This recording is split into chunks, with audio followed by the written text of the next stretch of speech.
Hello, hello, hello.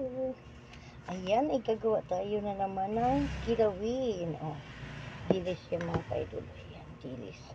At saka, tinanggalan ko siya ng anong tawag nun? Basta yung nasa ilalim, yung tinik. Ayan. At, atin siyang titimplahan. Ayan guys. Timplahan natin.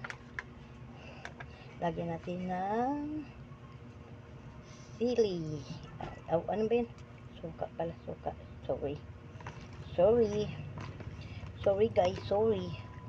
At huhugasan natin siya ng suka mga kaidol para mawala ang kanyang lansa. Ganyan. Ganyan. Tayo ganyan. Diba? Wala natin. At ating pigaan para hindi madala ang kanyang yan, pigaan natin.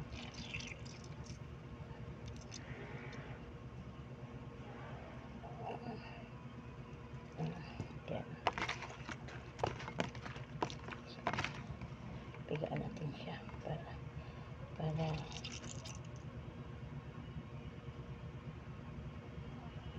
mawala. Ay, lang kuhaan muna tayo ng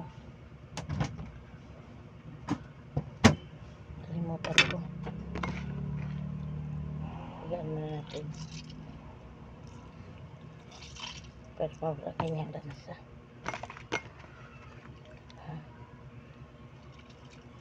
Ayan.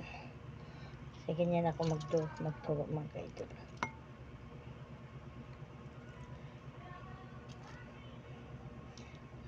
Lang. Yan guys, titimpla.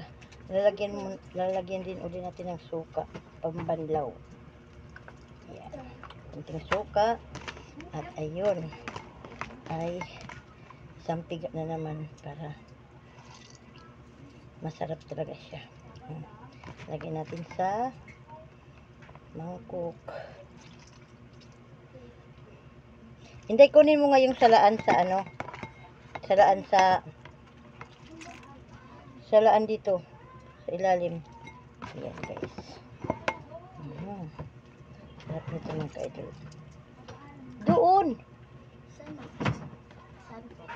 Ayan o. Ayan guys. At ilalagay natin ang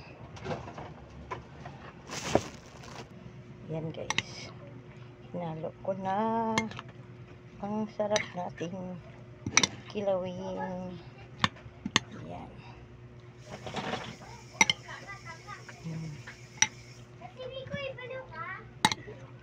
Yan. Yummy, yummy. Mama, ikaw nga magtigil.